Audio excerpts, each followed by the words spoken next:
10 Disturbing 9/11 Secrets. Number 10. 9/11 Commission. Key members of the 9/11 Commission state that the Commission was set up to fail. Lee Hamilton, head of the Commission, and many other members of the 9/11 Commission criticized the government for sabotage. This was due to terrible funding, lack of time given to complete the Commission, and conflicting interests of many members chosen by the government, and many alleged cover-ups. Max Cleland resigned after labeling the Commission a national scandal and saying that the government wants to cover up the truth. He also said that officials from the Pentagon lied to the 9/11 Commission. Number 9. Funding.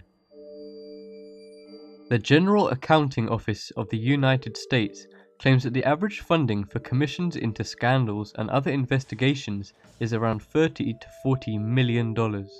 Despite this, 9/11, the largest terrorist attack on American soil, only received $15 million, leading many to believe that the US government purposefully underfunded the 9/11 Commission in an attempt to hide facts about 9/11.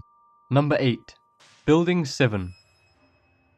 World Trade Center 7, next to the Twin Towers, collapsed at 5:20 p.m., more than 7 hours after the second tower fell. No planes hit the building whatsoever and was only damaged slightly by fire. The BBC reported the building as collapsed live on air 20 minutes before it actually collapsed. The report even showed Building 7 behind the reporter as she documented the collapse. World Trade Center 7 was the largest CIA headquarters and housed offices which were investigating stock and accounting fraud. Building 7 was also the first building to be cleaned up, and all evidence from the building was destroyed. Number 7. Larry Silverstein. Wealthy CEO of Silverstein Properties, Larry Silverstein, made some questionable investments on July 24, 2001, 49 days before the attack. Silverstein spent more than $14 million of his personal assets to win a bid on a 99-year lease of the World Trade Center. This did not render Silverstein owner, however, did make him the primary benefactor of the insurance money that was paid out from the attack.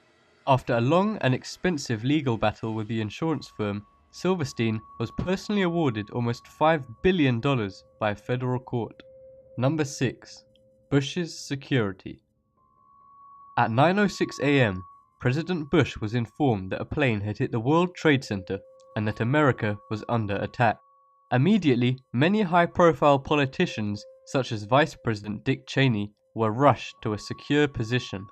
However, despite his location being known, President Bush remained at Booker Elementary School for 20 minutes after learning about the attack. Number 5. Bush lies. While at a speech regarding the 9/11 attacks in Orlando, Florida in 2001, a small child asked Bush about his feelings when he heard about the attacks. Bush stated that he saw the first plane hit the tower live on a television at the school he was visiting. However, many have questioned this claim as the only footage of the plane hitting the first tower was yet to be released until September 12, 2001, a day after the attacks. Number 4. Bad advice. After the plane hit the first tower, many people in the second tower began to try and flee. However, the people were advised by the port authority to remain at their desks. Some still decided to try and escape, but guards blocked their exit from the tower, leaving them locked in. Over 1,000 people later died in the tower. Number 3. The Pentagon. The Pentagon is arguably the most secure and monitored government building in North America.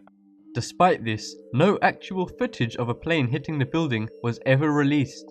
The government only released footage of an explosion seen from a nearby gas station. However, the footage only shows an explosion, no plane.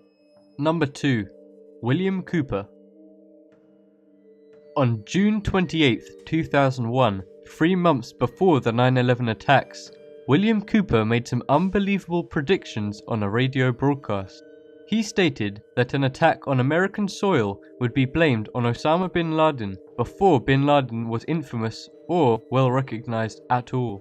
Cooper was found shot dead in his home 2 months after the 9/11 attack. Number 1. Flight 93.